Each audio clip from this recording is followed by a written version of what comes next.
Sola Gratia, ang ating po mag-aaralan ngayong hapong ito. Sola Gratia po ay Latin para sa biyaya lamang o grasya lamang ang ating kaligtasan. By grace alone, Sola Gratia. May ipapakita po ako sa inyo, ibabahagi ko po sa inyo ang ilang mga litrato. Ayan po kami ng aking misis, no? Ginaw na ginaw. Nasa Germany po kami niyan. Kami ay biniyayaan ng Panginoon na sumali sa isang Reformation tour. At yan po ang isang lugar na aming pinuntahan. Kung inyong alalahanin, ang Reformation po, ang nagpasiklab siguro ng Reformation, ay ang 95 Theses ni Martin Luther. At siya ang naging parang pinuno o naging tagapagsalita ng Reformation, ng mga reformers ng Reformation na yon. At dahil doon, nais po lamang niya sana na mabago ang mga practices ng Roman Catholic Church. Ngunit dahil napakalalim po ng kanyang mga katanungan, ay na-challenge po ang mga importanteng doktrina ng simbahang Romana Katolika. At diyan po sa kwartong yan, na inyong nakikita diyan po siya na-exile ng mahabang panahon. At diyan po niya na-translate ang New Testament mula sa Greek papuntang German. No? So, translate niya from Greek to German ang New Testament in 11 weeks. No? Inumpisahan din po niya ang Old Testament, but it took him 11 years na i-translate ang buong Old Testament. Naging hallmark ng buhay ni Martin Luther ang pag-translate ng salita ng Diyos sa ordinaryong lingwahe ng mga German para maunawaan nila kung ano mabuting balita ng kaligtasan. At dyan po sa kwartong yan, nangyari lahat iyon. Yung pong isang side ng picture, yan po naman ay nasa Erfurt, sa Germany, ibang bayan. At doon po merong monasteryo ang mga Augustinian, mga followers ni Augustine. Isang dakila o dakilang pilosopo, dakilang teologo nung mga unang panahon ng simbahan. At dyan po sa Augustinian monastery na yan, dyan po sa maliit na silid na yan, sa kanyang pananalangin sa pag-aaral ng banal na kasulatan, natunton ni Martin Luther ang Romans 1:17 na nasa scripture pala, nasa Biblia pala, na ang kaligtasan is by faith. Sabi niya, the just shall live by faith.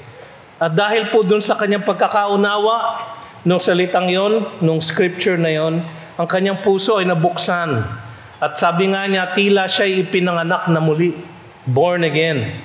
At tila nagbukas ang pintuan ng paraiso sa kanya. Dahil sa kanyang realization na hindi siya maaaring maligtas ng sarili niyang gawa, kundi ang kanyang pananampalataya sa kanyang Panginoong Hesus na gumawa na ng lahat para siya ay maligtas. Ang napakagandang katotohanan ng Sola Gratia ay siguro mababanaag natin sa lyrics ng isang awit. Kaninang umaga, naawit namin ito, pero ngayon babasahin ko na lang po yung lyrics sa inyo. Ito po ay awit ni Larnell Harris noong 1990s, isang sikat na gospel singer. At ang wika niya ay ganito, were it not for grace, I can tell you where I'd be. Wandering down some pointless road to nowhere, with my salvation up to me. I know how that would go, the battles I would face. Forever running, but losing the race, were it not for grace. Ang mensahe, kung hindi dahil sa grasya ng Panginoon, at sa kanyang kagandahang loob. Ang ating mga attempts na mapunta sa langit ay parang isang mahabang karera na walang pahihinatnan. Yun po ang sinasabi ng awit. Were it not for grace, we will be forever lost. Titignan po natin ang ilang bagay sa hapong ito. Una po, isang eksaminasyong historical para matutunan natin kung paano nabuo ang doktrina ng Sola Gratia sa loob ng maraming taon. kung sino ang mga umusig nito at sino ang mga nag-defend nito. Tapos titignan natin ang isang eksposisyong biblikal ng teksto na ating binasa ngayong hapong ito. At sa huli, ako po'y magtatapos sa isang karanasang personal, no? Na sana inyo din maranasan sa inyong buhay. Bueno, tayo mag-umpisa. Isang eksaminasyong historical, no? So, a historical examination. Ang doktrina ng sola gratia sa kasaysayan ng simbahan ay resulta ng pagtatalo ng mga nagsasabing ang kaligtasan ay by human achievement, no? Laban sa mga nagsasabing ang kaligtasan ay by divine accomplishment. Human achievement versus divine accomplishment. Yung pong human achievement, ang kanilang pong isinisigaw, ang kaligtasan daw, ay kaya nating matamo sa pamamagitan ng ating mabubuting gawa. Pagsisimba, pag-participate sa relihiyon, pagbibigay sa mga mahihirap, yung mga ganong klaseng gawain. Ang sinasabi naman nung kabila, yung divine accomplishment, ang sinasabi nila, ang kaligtasan ay ating matatamo lamang sa pamamagitan ng pananampalataya sa Diyos Anak, si Kristo Jesus, na siyang gumawa ng lahat upang tayo ay maligtas. Siya ay nabuhay na walang sala at siya ay namatay sa krus na walang sala din. Ang kanyang buhay na walang sala, kanyang ipinapataw sa atin na mananampalataya sa kanya. Ang kanyang pagkamatay na walang sala ay para sa atin upang ang ating utang sa Diyos dahil sa ating kasalanan ay kanyang mapagbayaran ng buong buo. Yung pong debate ng pagbuo ng sola gratia. So tingnan po natin muna yung mga nagsulong ng kaisipan na ang kaligtasan ay kayang gawin ng tao lang. Meron po mga salita dito, mahirap, hindi naman natin kailangang memoryahin. Hindi ko kayo bibigyan ng exam, no? Pero ang titignan po natin, Pelagianism, no? Semi-Pelagianism, at si Arminius or Arminianism, no? Mga kaisipan na nagsasabi na ang kaligtasan ultimately depends on man's ability to earn it. Na sa huli, ang kaligtasan daw ay nagdidepende sa kakayanan ng tao na ito ay matamo sa sarili niyang lakas. Alam natin na hindi yung totoo. Si Pelagius po ay isang British monk na dinibate ang isang sikat na teologo, si Saint Augustine. Ang tao po talaga sa kanya, Saint Augustine. Siya po ay kinikilalang saint ng Roman Catholic Church. At siya po ay kinikilala natin, mga protestante, mga ebangheliko, na siyang nagsulong ng doktrina tungkol sa sovereignty ng Panginoon sa ating kaligtasan, tungkol sa predestination. Siya po ang tinatawag noon na si Dr. Grace, Dr. Gratia, sapagkat kanyang isinulong ang salvation by grace alone. Si Pelagius po ay tumuligsa sa kanya. Ang sabi niya, ang tao naman hindi ganun kamakasalanan, na merong natitirang konting kabaitan sa bawat nilalang, sapagkat ang lahat ng tao ay hindi na-corrupt nung nagkasala si Adam. Si Adam lang ang na-corrupt. Yun po ang kanyang paniwala. Pero hindi po yun ang tinuturo ng Biblia. Makikita natin mamaya na ganap ang ating pagkasira, ang ating pagiging makasalanan ay sobrang ganap na walang matitirang kahit na kaunting kabutihan sa ating kalooban. Si Pelagius po, iba po ang kanyang tinuturo. Ang sabi niya, man is basically good. Narinig niyo na ba yun? Hindi ba? Merong mga nagsasabi niyan, alam mo, hindi naman ganun kasama ang tao. Kaya niyang iligtas ang sarili niya. Kaya niyang maging perfecto sa kanyang pamumuhay.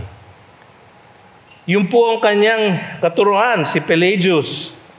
Pero itong kanyang katuruan na ito ay kinundena ng Council of Carthage sa taong 418. At kinundena muli ng Council of Ephesus sa taong 431. At si Pelagius mismo ay inexcommunicate ni Pope Leo dahil sa kanyang heretical na katuruan. Nalabag doon sa doktrina ng original sin.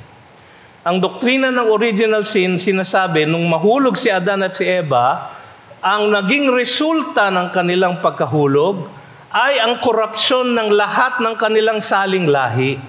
Ang lahat ng kanilang na magmumula sa kanila ay magkakaroon ng bahid ng kasalanan, ng sinful nature. Alam natin yan mula sa Biblia, alam natin yan sa ating sariling karanasan. Ganun po ang katuruan ni Pelagius. Siya po ay kinundena na isang herehe or heretic, no? Pero meron siyang mga naging tagasunod. Meron siyang isang naging tagasunod, si John Cassianus. Siya din po ay naging saint ng Roman Catholic Church. Si Saint Cassian, no? Yung iba sa inyo na galing sa relihiyong ito, baka naaalala nyo ang inyong katekismo. Siya po ay isang santo. Ang kanyang turo, hindi kasing radikal ng turo ni Pelagius. Ang sabi niya, merong natitira na konting kabutihan sa lahat ng tao. Tinatanggap niya na nang nahulog si Adan, ang lahat ng sannilikha ay nahulog sa korupsyon katulad niya. Ngunit, para sa kanya, merong natitirang kaunting kabutihan sa tao na kayang rumisponde sa tawag ng Panginoon sa pananampalataya at sa pagsisisi. So sa kanyang opinyon, ang pananampalataya ay nauuna sa grasya. Kailangan manampalataya muna, tapos pakikitaan ka ng grasya o bibigyan ka ng grasya ng Panginoon. Makikita po natin mamaya, hindi po yon ang sinasabi ng Biblia. Itong katuruan na ito ay binansagan sa 16th century na semi-Pelagianism. Konting Pelagianism. No? So para silang si Pelagius, pero hindi sila kasing grabe ni Pelagius para hindi sila ma-excommunicate. Alam niyo mga kapatid, si Pelagius in-excommunicate, tinawag siyang herehe, ngunit ang kanyang katuruan, ang semi-Pelagianism, hanggang ngayon, ang niyayakap na katotohanan ng simbahang Katolika Romana. Yan po ang kanilang paniniwala. Kaya lang tayo naman mga protestante, kapag meron tayong nasasalubong ng mga kaibigan nating Katoliko, at alam nyo, alam ko na marami tayong mga kaibigan na Katoliko, at marahil nakikinig sa atin ngayon na nasa loob pa ng simbahang Romana Katolika, ito po ay sinasabi ko na may pag-ibig sa inyo. Sapagkat ito po ay katotohanan na galing sa Biblia. Pero ang paniniwala ng simbahang Romana Katolika ay semi-Pelagianism. Ang kanilang paniniwala ay salvation is by grace. Huwag niyo pong sasabihin sa isang Katoliko na hindi sila naniniwala sa salvation is by grace, sapagkat naniniwala po sila doon. Yun po ang kanilang katuruan. Kaya kung inyong kakausapin ng isang Katoliko at sasabihin niyo na, oy, hindi salvation is by works, kayo by works, kami by grace, mali po yun. Sapagkat sila din ay by grace. Alam niyo kung ano diferensya? Sila, salvation by grace. Tayo, salvation by grace alone. Alone. Grasya lang. Walang kontribusyon ng tao. Walang kontribusyon ng mabubuting gawa. Walang kontribusyon ng relihiyon o kahit anong sakramento na ipinamamahala ng simbahan. Yun po ang napakalaking diferensya. Iisang salita, pero napakalawak ng agwat magmula sa katotohanan. Ito ang sinasabi ng Roman Catholic Church. Tinuturo nila na ang mga makasalanan ay naliligtas sa pamamagitan ng grasya ng Diyos. Ngunit, hindi alone. Pakinggan nyo, and I quote, "Baptism is necessary for salvation, for those to whom the gospel has been proclaimed. And for those to whom the gospel has been proclaimed and who have had the possibility of asking for this sacrament. The church does not know of any means other than baptism that assures entry into eternal beatitude." Sa kanilang paniniwala, kaya kailangan mabautismohan kaagad ang isang bata sapagkat sa pagbabautismo ng bata, siya ay nagiging born again. Ang grace ay infused sa kanya. Yung po ang diferensya. Sa kanila, grace is infused. Sa atin, grace is imputed. Magkaiba po yun. No? So sa isang bata, pagka bininyagan sa simbahan Romano-Katolika, ang grasya ng Panginoon ay pumapasok sa kanya at siya ay nagiging born again. Pag siya ay nagkasala ng kasalanang mortal, mawawala yung grasya na yun. Mawawala siya from a state of grace. At kailangan niyang sundin ang doktrina ng penance. Magko-confess siya sa pare, tatanggap siya ng instruction para sa kanyang penance, at gagawa siya ng mga mabubuting gawa o mga pananalangin upang ang manumbalik ang state of grace niya sa kanya. Ganyan po ang paniwala nila. Nawawala at nare-restore ang salvation. Semi-Pelagian po sila. At kapag ang isang tao, sabi nila, ay naniniwala sa grace alone, through faith alone, ito po ang kanilang judgment. And I quote, "If anyone saith that by faith alone the impious is justified, in such wise as to mean that nothing else is required to cooperate in order to the obtaining of the grace of justification, and that it is not in any way necessary that he be prepared and disposed by the movement of his own will, let him be anathema." Alam niyo ibig sabihin nun? Let him be accursed. Siya ay mapupunta sa impyerno. So para sa kanila, tayo na naniniwala na salvation is by grace alone, tayo po ay papunta sa impyerno. Yan po ay nasa kanilang canons hanggang ngayon. Yan po ay nasa Council of Trent, Session number 6, Canons on Justification, Canon number 9. Yung binasa ko kanina ay nasa Catechism of the Catholic Church, number 1257. Basahin niyo po, nandun po yan.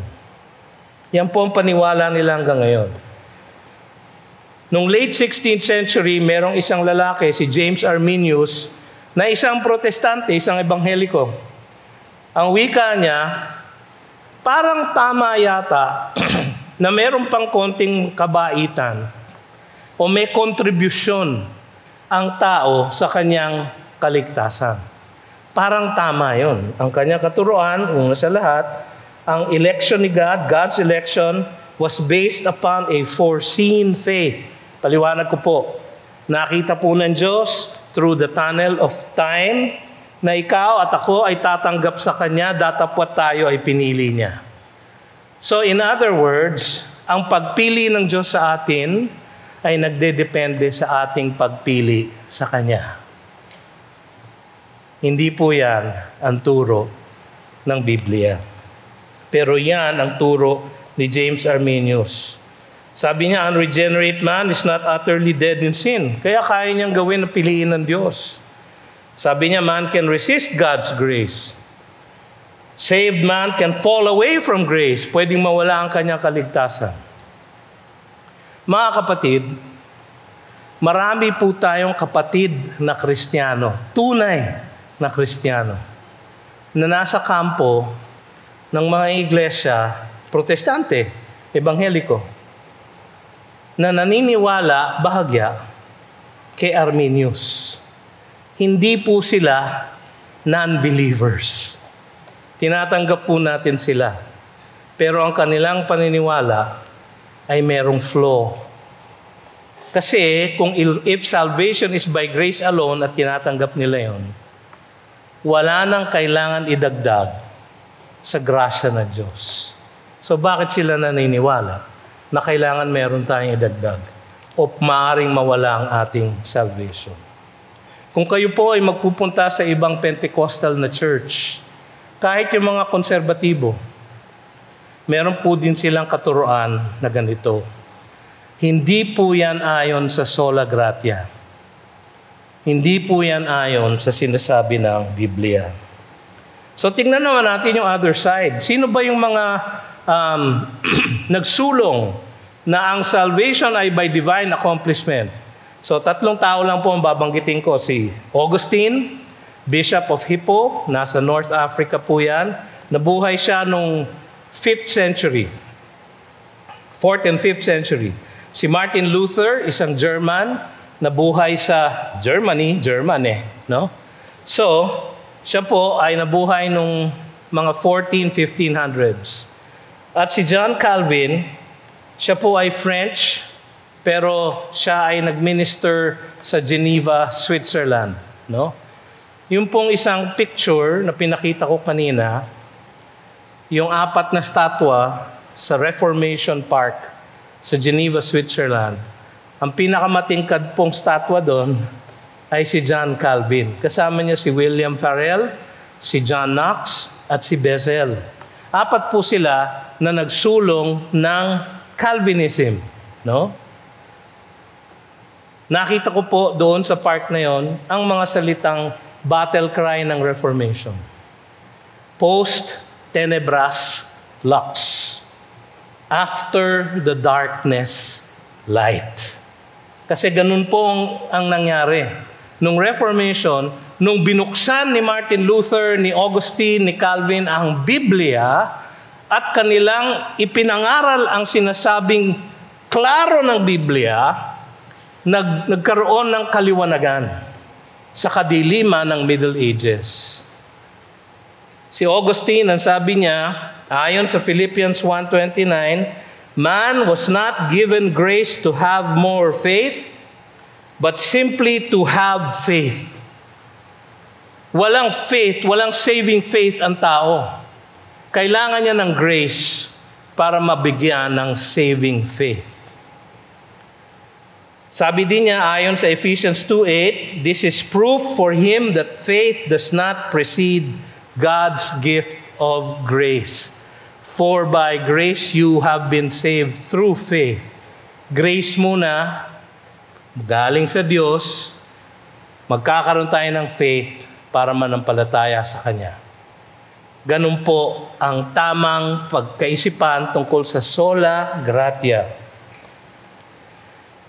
Si Augustine po, malinaw niyang tinuro ang predestination na base sa foreknowledge, hindi sa dahil nakita ng Diyos na tatanggapin natin siya, kundi dahil sa kanyang predestination based solely upon God's gracious disposition. Pinili po tayo ng Diyos. Bakit? Basta.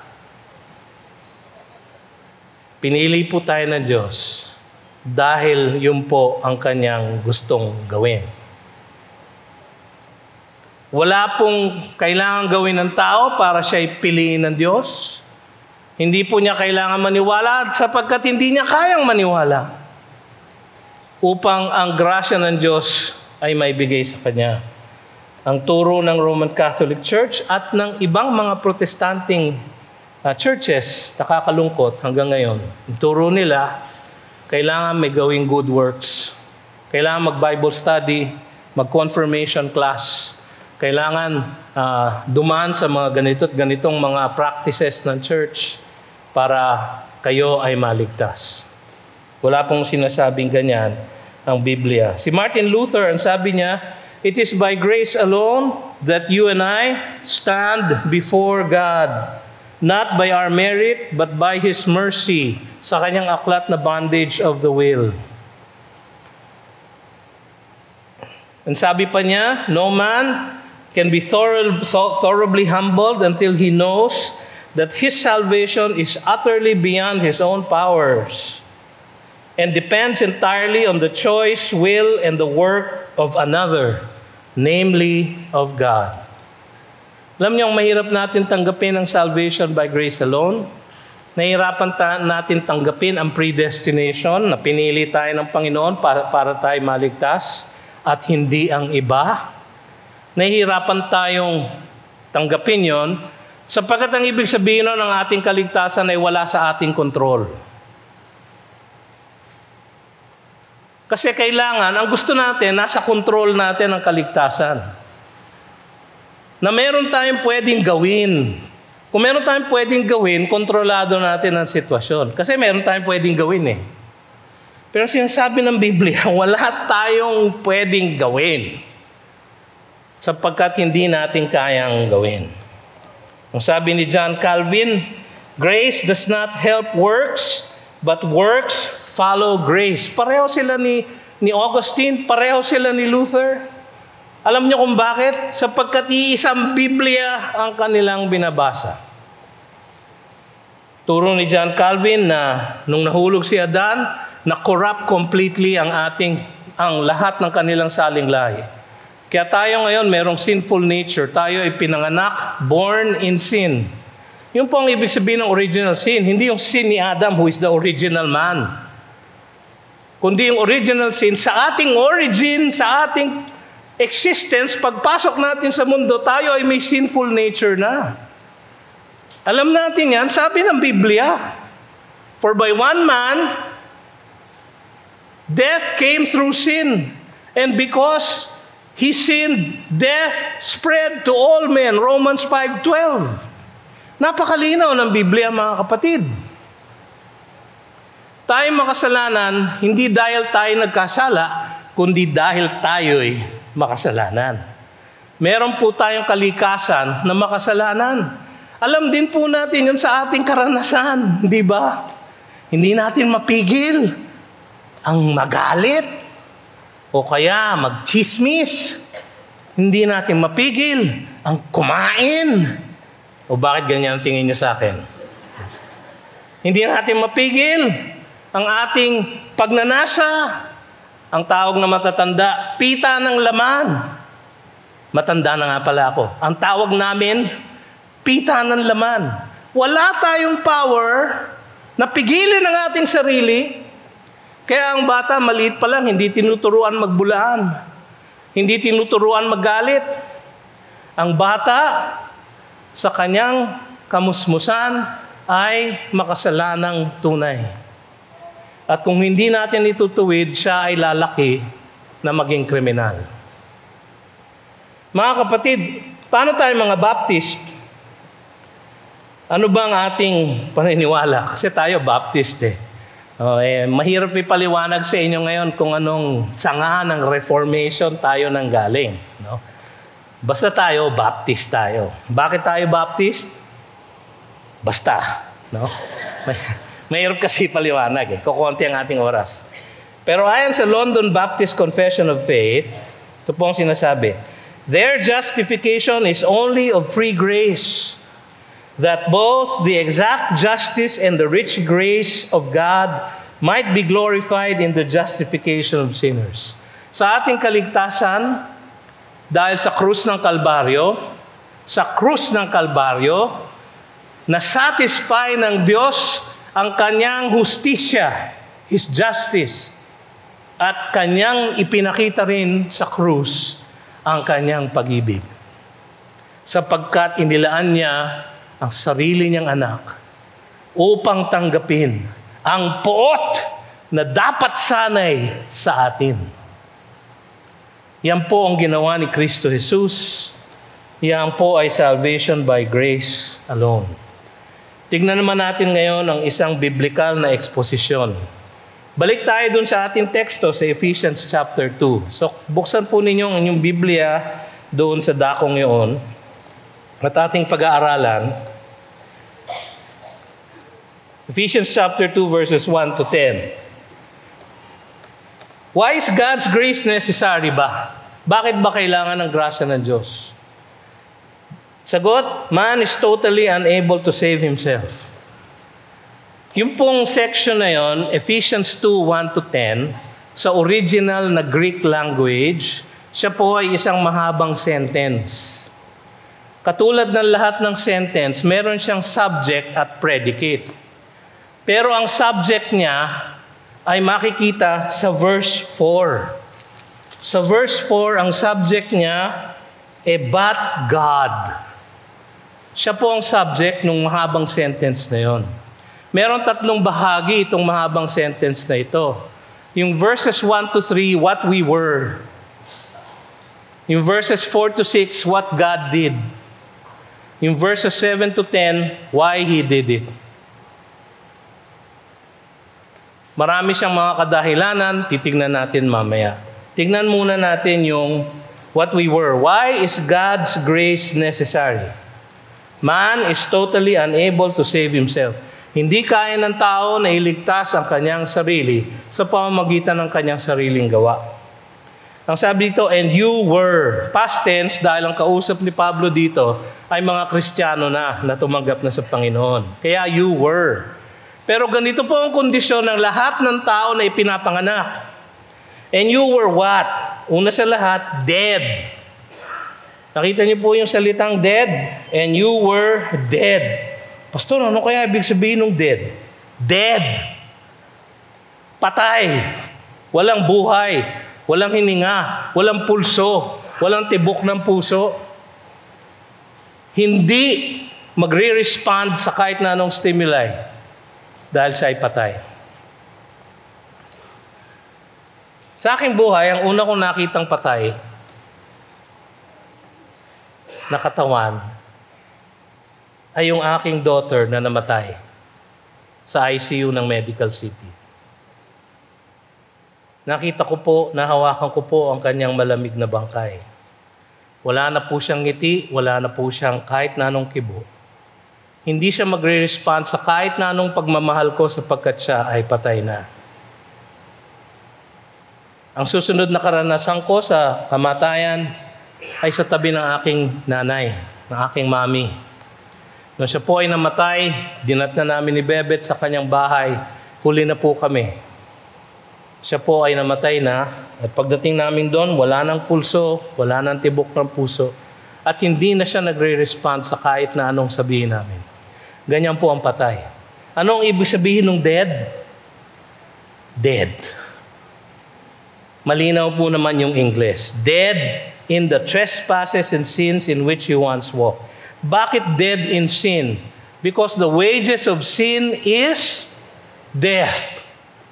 Tayo ay ipinanganak na spiritually dead. Yun po ang sinasabi ng verse 1. Ang sabi ng Genesis 6:5, the Lord saw that the wickedness of man was great in the earth and that every intention of the thoughts of his heart was only evil continually. Grabe, no? Paulit-ulit dun sa verse. Every intention of the thoughts of his heart is only evil continually. Ang ating pong pagiging makasalanan ay total. Ang sabi ng mga ibang theologian, radical corruption. Absolute inability. Wala po tayong kakayanan na iligtas ang ating sarili. We were dead. Pangalawa, we are devil-influenced. Tingnan niyo yung teksto. Following the course of this world, following the prince of the power of the air. Sino yon? Si Satanas. Ang sabi sa 2 Corinthians 4:4, bakit ba ganito? Bakit ba tayo devil-influenced?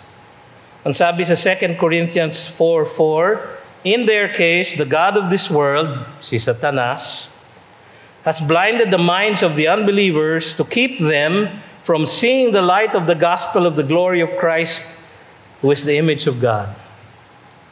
Hindi lang tayo patay. Ewan ko, hindi ko maalam kung anong mas masahol eh. Kasi sabi nito, tayo bulag. So hindi lang tayo bulag, tayo patay. So kung bulag ka na, patay ka pa, meron ka bang kakayanan na rumisponde sa Diyos? Wala. Kaya yung sinasabi ni Pelagius, yung sinasabi ni Cassian, na meron pang natitirang kahit na isang maliit na bahagi ng kabutihan sa puso ng tao, hindi po yun totoo. Hindi po natin kaya to earn any merit na pwede nating iharap sa Diyos para tayo bigyan niya ng grace. Yung po ang turo ng Roman Catholic Church. Kaya kailangan ninyong mag-submit to the sacraments. Baptism, confession, penance, para kayo'y tumanggap ng grace. Hindi po kinakailangan. Grace is free. Hindi lang po tayo dead, devil influence, tayo ay disobedient. Ang sabi ng ating teksto, the spirit that is now at work in the sons of disobedience, yan po ang espiritu natin. Tayo po ay, bago tayo nakakakilala kay Jesus, tayo po ay disobedient. Hindi sumusunod sa Kanya. Marahil hindi tayo ganun kasama, hindi tayo kriminal, hindi tayo mamamatay tao, hindi tayo magnanakaw. Pero sa ating buhay, naranasan na natin ang hindi sumunod. Hindi sumunod sa magulang, hindi sumunod sa batas, hindi sumunod sa Diyos. At dahil doon, tayo ay dead. Devil influence, disobedient. Ang sabi ng Panginoon Jesus sa John 8:44, "You are of your father the devil, and your will is to do your father's desires." Ang wala kay Kristo Jesus ay na kay Satanas. Ang hindi tumatanggap kay Kristo at anak niya ay anak ni Satanas. Dalawa lang po, mga kapatid. Walang medya-medya. Walang konti lang ako kay Satanas, pero mas gusto ko si Kristo. Wala pong ganun. Hindi po pwedeng haluin. Depraved, yung pong sinasabi ng ating teksto, verse 3. Among whom we all once lived in the passions of our flesh, carrying out the desires of the body and the mind. Hindi po ba tayo ganon yung experience ninyo? Ano ba? Masama akong tao talaga dati. No? So, ako, damandam ako ito no? Bago ako nakakilala kay Kristo, ang sinusunod ko lang po ang pita ng laman. Kahit ano kung gustong gawin. Lumaki pa ako during the decade of the 70s. No? Nung 70s, usong-uso ang gawin mo ang gusto mong gawin. Ganun po ako lumaki. Ganun po ang impluwensya sa akin. Hindi ko alam na hindi yun dahil sa kultura natin, kundi dahil sa kalikasan ko. We were depraved. Ang sinusunod natin ang pita ng laman. Ang sabi sa Jeremiah 17:9, "The heart is deceitful above all things and desperately sick. Who can understand it?" Grabe, no? Ganyan po ang puso ng tao. Ganyan po tayo lahat. Hindi lang po tayo dead, devil influence, disobedient, depraved, tayo po ay doomed. Sabi sa verse 3, "And were by nature children of wrath like the rest of mankind." Tayo po ay papunta ng impyerno kung tayo wala kay Kristo Jesus. Tayo po ay nakundina na. At tayo po ay tiyak na mapapahamak kung hindi tayo kakapit at tatawag kay Jesus. At hindi tayo aabot sa Kanya, lalapit sa Kanya, sapagkat wala tayong kakayahan, wala tayong pagnanasa na gawin yun. Ang sabi sa Romans chapter 3 verses 10 to 18, there is no one righteous, no not one. There is no one who seeks God. There is no one who understands. Everyone has turned each to his own way. Ganyan po tayong lahat. Ang sabi sa Romans 3:23, "For all have sinned and have fallen short of the glory of God." For all have sinned.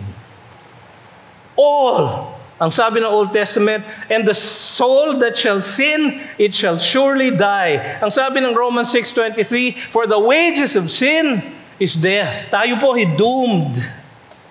Sabi sa Romans 2:8, but for those who are self-seeking and do not obey the truth. Tayo po yon. Aminin na ninyo. Ganyan po ang ating kahinaan. Ganyan po ang ating kalikasan. Kung hindi tayo babaguhin ni Jesus, tayo po ay ganyan. But for those who are self-seeking and do not obey the truth, but obey unrighteousness, there will be wrath and fury.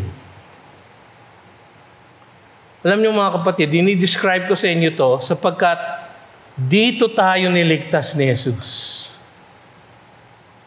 Yung kanya pong ginawa sa krus ay para hindi na tayo makaranas ng puot ng Diyos. Yung puot na dapat sanay atin, kanyang sinalo sa krus ng Kalbaryo.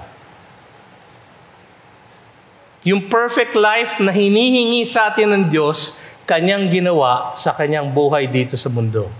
At kanyang ipinataw sa lahat ng mananalig sa kanya. Malinaw po ba sa inyo?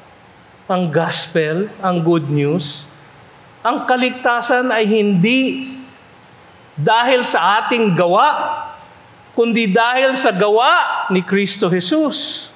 Ang kanyang perpektong buhay, ang kanyang walang salang pagkamatay, na kanyang ginawa para sa atin bilang ating substitute.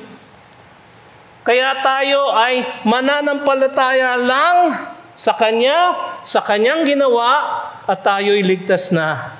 Sapagkat sa pananampalatayang iyon, inilalagay tayo ng ating Panginoong Diyos kay Kristo Jesus, in Christ. At tayo'y ligtas sa Kanya. Yun po ang kaligtasan. Pangalawa, what did God do? So what we were, that's what did God do? What did God's grace accomplish? Sagot, man's gracious salvation arising out of God's loving mercy. Verses 4-6. Ang sabi ng verse 4, favorite verse ko po ito, but God. But God.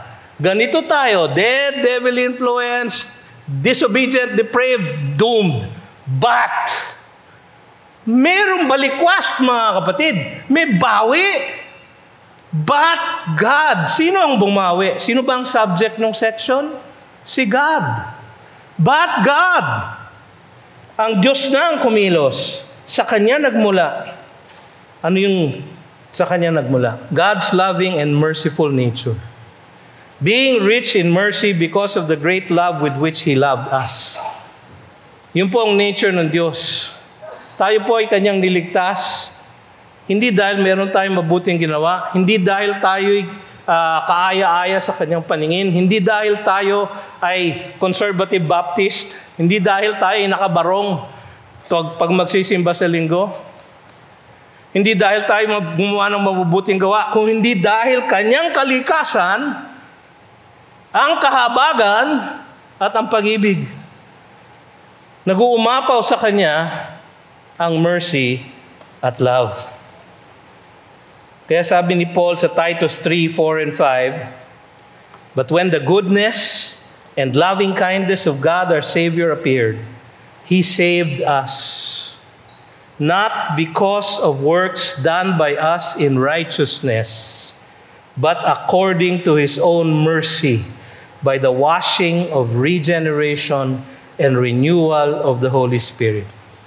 Dahil sa Kanyang kahabagan sa atin at dahil wala tayong magagawa, dahil tayo ay patay, anong Kanyang ginawa? Tayo ay binorn again niya. Binuhay na tayo na maguli. God's favor towards the undeserving.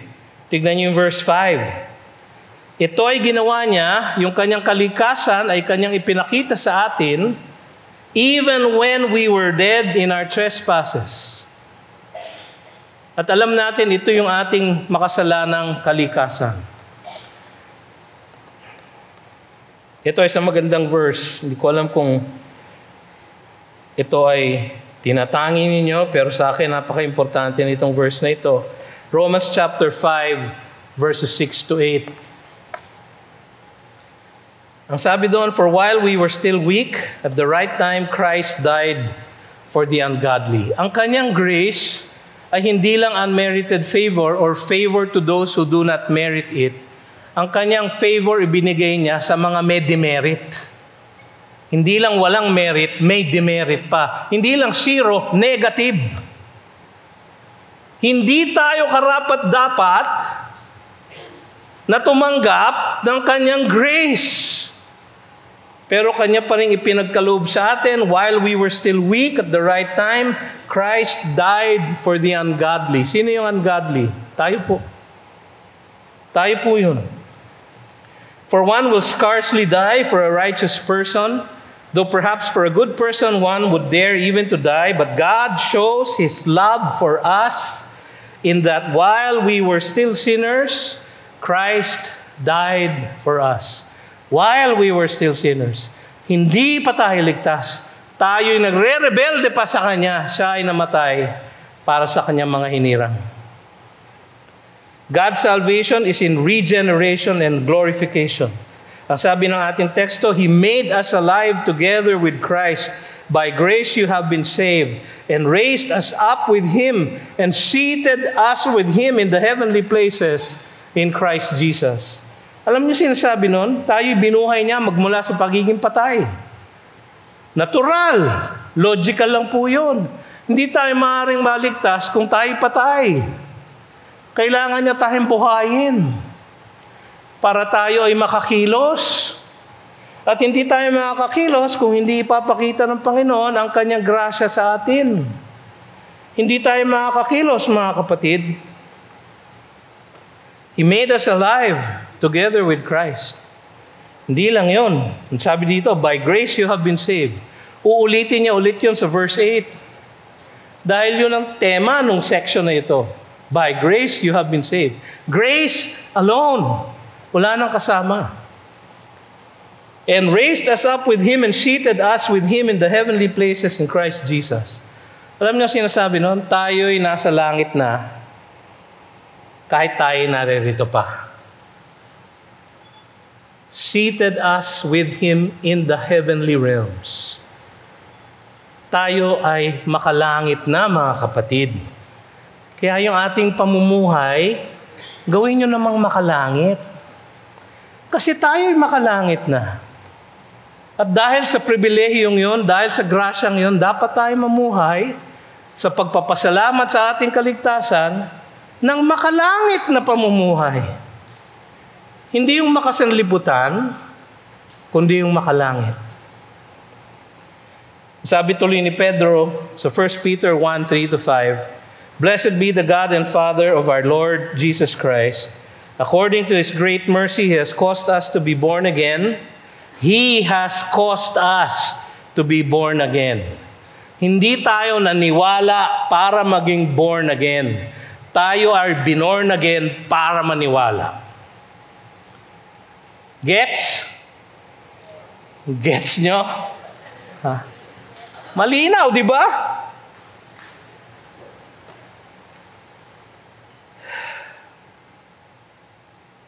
Napakalawak ng grasya ng Diyos. According to His great mercy, He has caused us to be born again to a living hope through the resurrection of Jesus Christ from the dead, kept to an inheritance that is imperishable, undefiled, and unfading, kept in heaven for you. Kuha niyo yun? Nasa langit na ang ating inheritance. Hinihintay na lang tayo. Who by God's power are being guarded through faith for a salvation ready to be revealed in the last time. Alam niyo kung bakit hindi tayo mawawala? Because we are being guarded. Dahil ang salvation natin ay tiyak na. Why did God do it? Man's salvation, which excludes any human boasting, but is expressed in good works, exhibits the glory of God's grace. Ang umpisa ng verse 7, so that. So nagpapaliwanag siya. And you were, but God, so that. Ganun po yung flow ng verse na ito. And you were dead, etc. But God, rich in mercy and with His great love, made us alive in Christ, so that Para saan? Una, to exhibit the glory of His grace. Sabi sa verse 7, so that in the coming ages He might show the immeasurable riches of His grace and kindness towards us in Christ Jesus. Sabi sa Ephesians 1:11, in Him we have obtained an inheritance, having been predestined according to the purpose of Him who works all things according to the counsel of His will, so that we who were the first to hope in Christ might be to the praise of His glory. So that, bakit niya ginawa? Sapagkat ang kanyang kalikasan ay mapagmahal at mahabagin, at siya po ay maluwalhati. At dahil siya ay maluluwalhati sa ating kaligtasan, tayo'y kanyang niligtas. To enable genuine works, tatalong po tayo sa verse 10. Babalikan natin yung verses 8 and 9 mamaya. Bakit? Anong layunin? For, yun po ang signal natin, ang kanyang sinasabi ay isang layunin. For, we are His workmanship, tayo ay kanyang obra maestra, created in Christ Jesus for good works. Alam niyo kung bakit niya tayo niligtas? Para tayo ay magpakita ng tunay na good works. Good works na ginagawa natin hindi upang tayo ay maligtas, kundi dahil tayo ay ligtas na. Magkaiba po 'yon. Pag kayo napipilitan lang magtrabaho para matapos ang inyong araw, iba po 'yun sa trabaho ng isang taong nagtatrabaho dahil sa kanyang malasakit sa kanyang amo. Hindi ba alam niyo 'yun? Iba ang trabaho ng isang taong may pag-ibig, may pagpapasalamat sa kanyang amo. Tayo po ay kanyang iniligtas upang sa ating pagpapasalamat sa Diyos, tayo'y makapaglingkod sa Kanya sa pamamagitan ng mabubuting gawa. Good works po follow salvation. Does not produce salvation. Follows salvation. Yan po ang sola gratia. To exclude any human boasting, verses 8 to 9. Ito pong favorite nating verse, for by grace you have been saved. Salvation is a spiritual rescue accomplished solely by God as a past event with continuing results. Si God lang po ang nagligtas sa atin sapagkat tayo'y patay. Hindi natin kaya iligtas. So for by grace, dahil sa kanyang grasya, you have been saved. Yung grammar po dito, you have been saved. Ang tawag po nila dyan, the divine passive. Meron pong ginawa sa atin. No? You have been saved. Merong nagligtas sa inyo. Wala tayong ginawa dun sa kaligtasan na yun. Tayo po ay sinakluluhan. Saklolo ang ginawa ng Diyos sa atin. Hindi tayo isang tao na nalulunod, na kanyang sinuong at kanyang nirescue. Hindi tayo nalulunod, tayo lunod na. Patay nga tayo eh. Tayo'y patay, nasa ilalim ng dagat, at tayo'y sinisid niya, at kanyang itinaas, binigyan ng buhay. Yung pong kanyang ginawa. Salvation is by grace alone, through faith alone. For by grace you have been saved through faith. Faith lang po, walang works. Pero faith na may works. Kuha nyo? Kaya inuna ko yung verse 10. Tayo ay saved by grace through faith for good works. Not because of good works. Tayo ay niligtas sa kanyang grasya sa pamamagitan ng pananampalataya para gumawa ng mabubuting gawa, hindi dahil tayo'y gumawa ng mabubuting gawa. Kuha nyo? Sola gratia. Yan po ang doktrina na yan. Ang sabi sa Romans 1:17, dito po nag-react si Martin Luther, for in it the righteousness of God is revealed from faith for faith, as it is written, the righteous shall live by faith. Nabasa niya po yun sa sulat ni Propetang Habakuk. The righteous shall live by faith. Ang sabi sa Romans 11:5 and 6, of verse 6, but if it is by grace, it is no longer on the basis of works, otherwise grace would no longer be grace. Kung trinabaho niyo ang inyong salvation, ang salvation po ay sweldo, hindi grace. Dahil siya ay grace, walang trabaho. Wala kayong ginawa. No one can come to me unless the Father who sent me draws him. John 6:44, sabi ni Jesus. No one, saan tawag nila doon? A universal negative. No one can come to me. Walang makakalapit sa akin. Bakit? Sapagkat tayo patay. Walang lalapit sa Kanya. Bakit? For there is no one who seeks after God. No one can come to me unless, sabi sa John 6:44, unless the Father draws him. Kailangan gumawa ang Diyos. Kailangan magpakita ng grasya ang Diyos at kumilos siya para tayo ay mabuhay na maguli at lumapit sa Kanya. Saving faith does not originate from us. Hindi po sa atin nanggagaling ang pananampalatayang nagliligtas. It is just the means and not the cause of salvation. Sabi dito, we are saved through faith, and this, ano yung this? Yung faith. Kasi yun ang direct antecedent. Yun ang sabi sa English grammar, di ba? Yung pinakamalapit na antecedent, yun ang tinutukoy nung this. And this, meaning faith, is not your own doing. Pero ang sabi ng iba, salvation through faith. Pwede rin, pero ang importante, yung faith. Yung faith mismo na nagliligtas ay not your own doing. Sabi nga sa Philippians 1:29, for it has been granted to you that for the sake of Christ you should not only believe, it is granted to you to believe. Yun ang sinasabi ng verse na yun. Faith was granted to us. Hindi natin kailangan manampalataya kung hindi tayo bibigyan ng pananampalataya. Saving faith is a precious gift of God.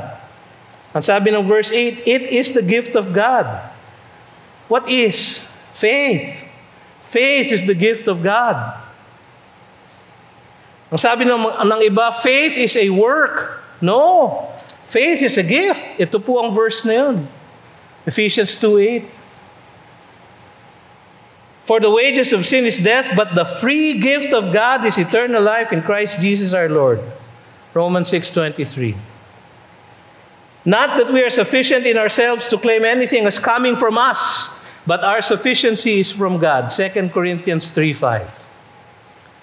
Wala po tayong pwedeng balingan sa Scripture na hindi sinasabi ang katotohanan ng sola gratia. Saving faith is not a human work, sabi ng verse 9, not a result of works. For by works of the law, no human being will be justified in his sight, sabi ng Romans 3:20. Yet we know that a person is not justified by works of the law, but through faith in Jesus Christ, sabi ng Galatians 2:16. We have all become like one who is unclean, and all our righteous deeds are like a polluted garment, Isaiah 64:6. O ano pa kayo? Meron pa ba kayong idadahilan? Nakakayanan ninyo na maaaring maging merit sa harap ng ating Diyos? Wala. Datapwat ang kaligtasan ay dahil sa Kanyang grasya lamang. So that no man can boast. Yun ang ending ng verse 9. Mga kapatid, lahat ng katotohanan ito, napakagandang isipin, pero wala po itong halaga sa inyo kung hindi nyo po isa sa puso. Kailangan po ng personal experience. Yung historical examination, lahat po yun ay laman utak lang. Yung biblical exposition ay magandang katotohanan, pero kailangan natin isa puso into a personal experience upang tayo ay mabiyayaan ng mensaheng ito. Ang aking dalangin ay lagi tayong ma-amaze sa grasya ng ating Panginoong Diyos.